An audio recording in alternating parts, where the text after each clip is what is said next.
Okay, so this is the last video for annuities in advance, and we've got V3.2. We're going to do it all in one go, part A and part B. This is going to be a full calculator type question.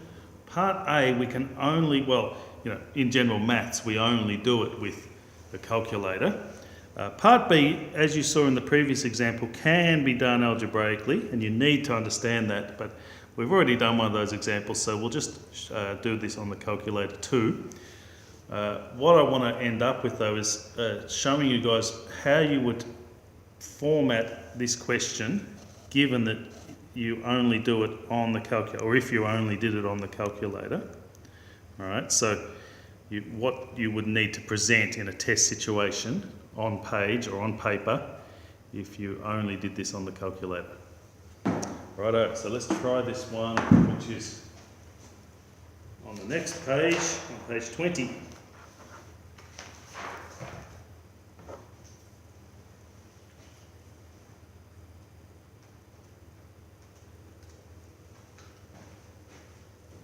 So let's write down the inputs for part A. How long? That means our end value. We don't know that. How many periods until Todd has this money for his car? Everything else works the same. 8.5%. So we want to actually write this down if we're going to do this question using the calculator. If you're writing it on paper, you need to write these things down. Present value, he starts out with $0. His regular payment is $400. Remember, that's negative, it's coming out of his pocket. And at the end, he wants to have $20,000 positive because it comes back into his pocket.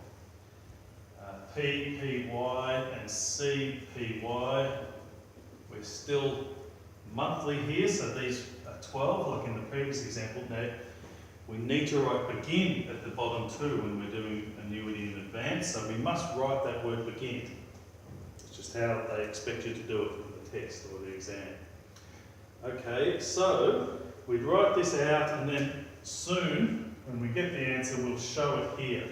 So let's do it on the calculator and see what we get. Please go ahead and pause the video if you want to try it on your own. Right, so here we go. We're going to leave the end value blank. Tab down to here. We're at 8.5. Starting at the 0. A regular payment of 400. We want to save up to 20,000. They look okay. That's all good. So we'll go up, get our end value, and it's 42.69. 42.69.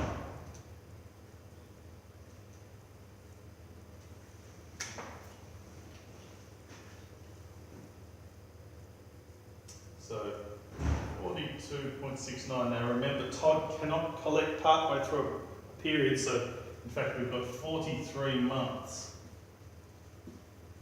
Okay, how many years is that? If you were asked to do it in years and months, see if you can figure that out. Well, I know that, you pause the video before I start talking about it, but go ahead and see if you can figure it out. But I know 36 months is 3 years, so we must have 3 years.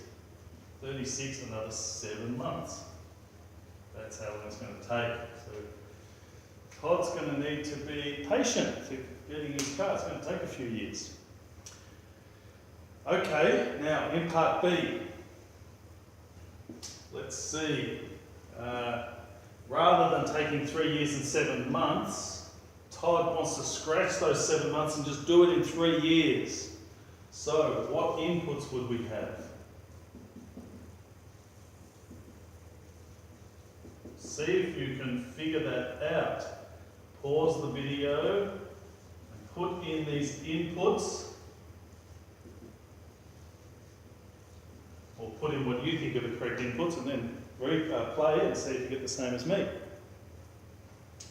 Alright, I'll try it now. So 3 years.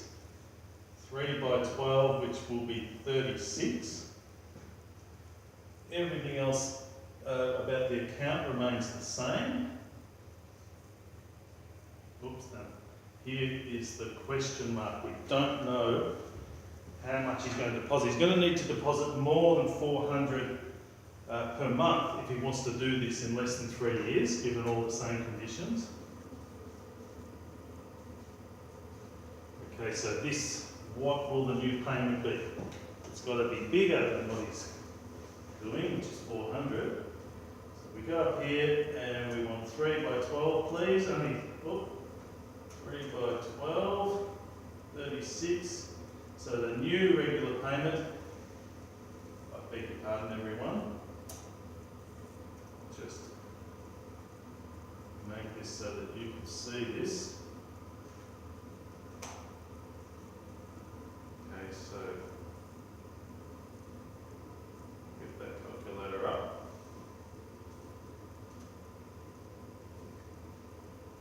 Okay, this is what I was doing that you couldn't see. I changed that end value to 36, and then I came down here and I scrubbed this so that rather than being 400, it's just blank, and we enter, and it's $486.24. So Todd's going to have to increase this by $86.24, this regular payment, if he wants to do it in 3 years, rather than 3 years and 7 months. So these are a couple of examples using the calculator. You need to be able to, or using the finance solving calculator, you need to be able to do this algebraically, but this one, no. So this one, algebraically, or on the calculator, depending on what you're being asked to do in the test question. This one only on the calculator in the finance solver. Righto, so I'll put some questions in the description for the video that are similar to this, and you guys can try those.